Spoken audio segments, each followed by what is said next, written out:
The rules for the completion of the ICAO flight plan are contained in the Jeppesen Manual in the Air Traffic Control section, starting on page 435. The form used is shown on page 434H of that section. This lesson will give an outline of the rules governing the completion of the flight plan. We shall start the lesson by asking, what is a flight plan? A flight plan is a prior notification given by a pilot to the interested air traffic control authorities of his intended flight, in terms of the route, speed, and altitude, and any additional information he may wish to give to ensure the safety of the aircraft and passengers. This information must be transmitted in strict adherence to the format printed in the Jeppesen Manual. Instructions for the completion of the flight plan are printed in the Jeppesen Manual. We shall briefly explain them here. It is essential that at the end of each scene you revise that scene by reading carefully the instructions in the Jeppesen Manual.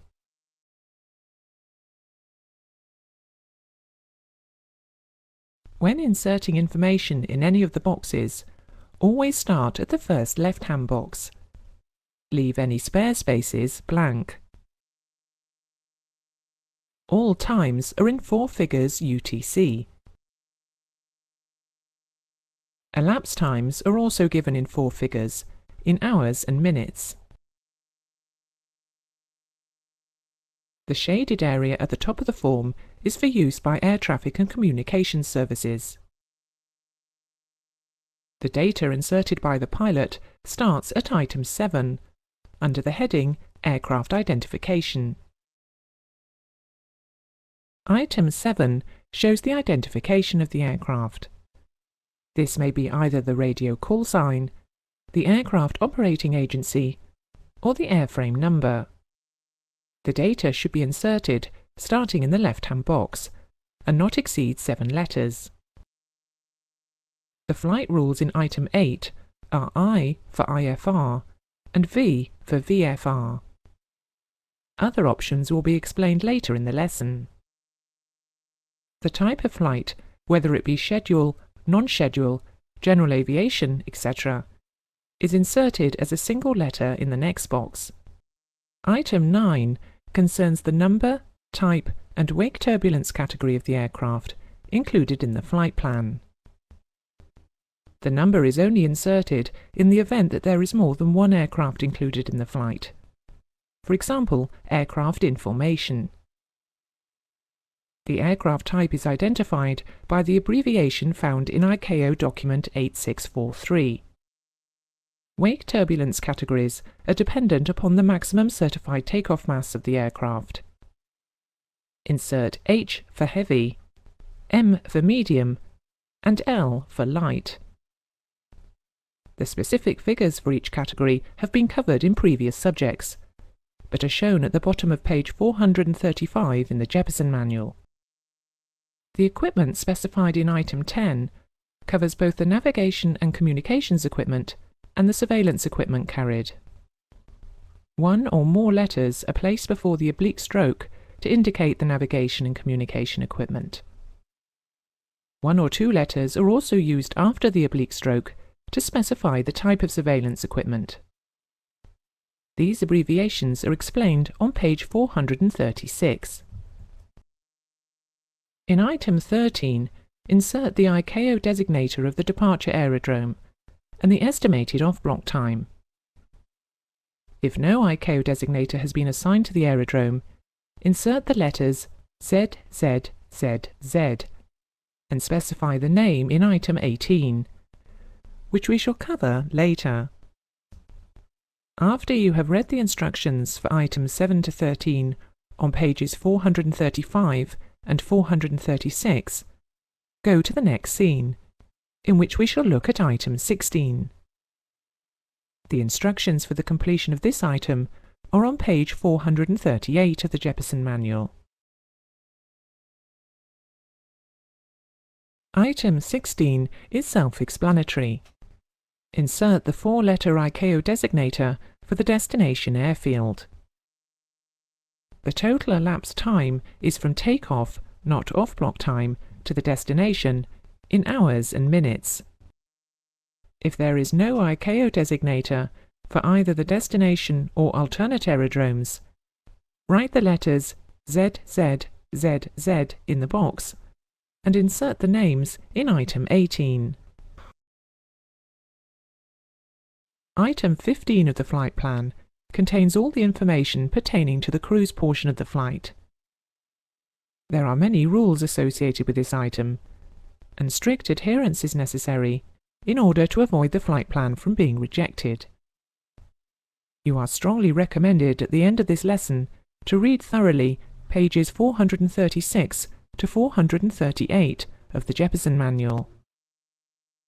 The first box shows the true airspeed for the first cruising portion of the flight, expressed as knots, kilometers per hour, or as a Mach number. Kilometers per hour is shown as a K followed by 4 figures. Knots is shown by an N followed by 4 figures. And Mach number is an M followed by 3 figures. This is followed by the cruising level for the first or whole portion of the route, expressed either as a flight level or altitude.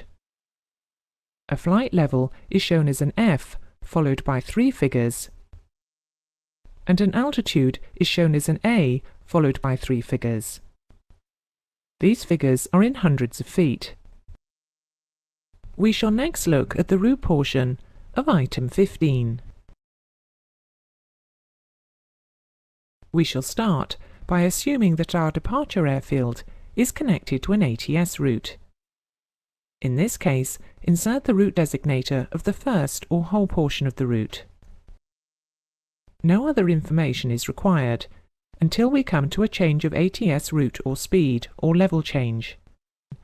We shall change our airway at a reporting point named Lillan.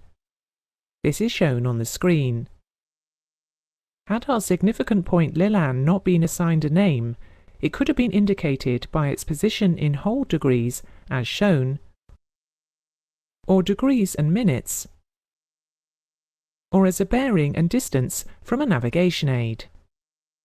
Another position that must be shown is where there is a planned change of level or speed. The position may be indicated in any of the ways already mentioned, followed by an oblique stroke and the new speed and level.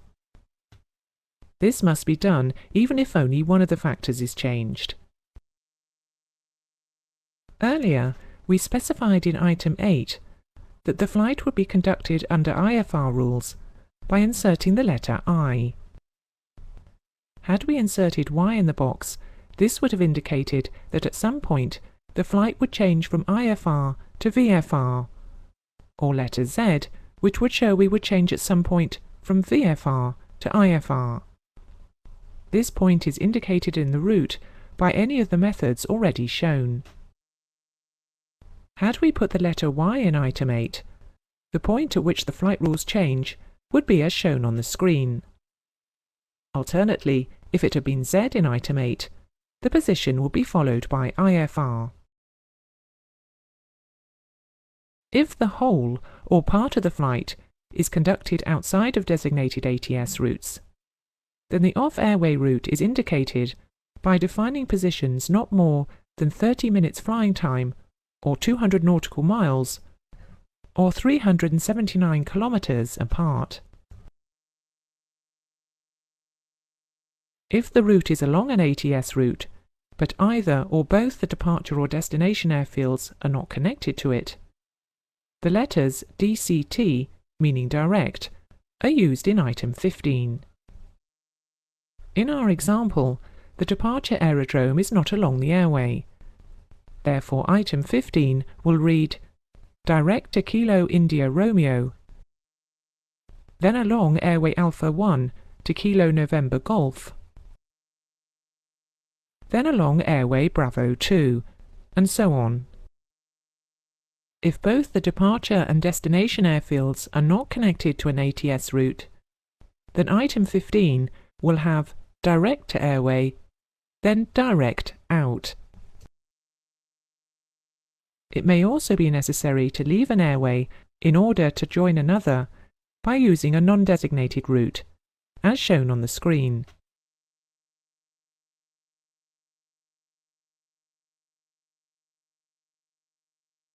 Before moving on, read carefully all the regulations applicable to Item 15 on pages 436 to 438. Item 18 is used for the inclusion of any other information that is not obvious from the previous items of the flight plan. Significant points such as FIR boundaries are included as elapsed times from takeoff and not estimated times of arrival. Therefore, the time at reporting point LISAD, as shown on the screen, is 50 minutes after departure, and not 0050 UTC.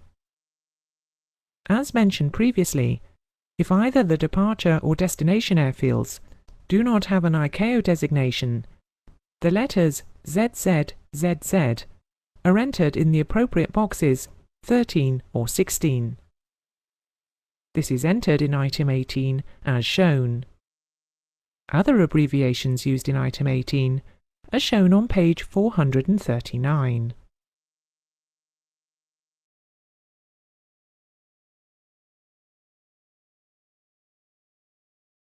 Finally, we come to Item 19, which is not transmitted with the rest of the flight plan.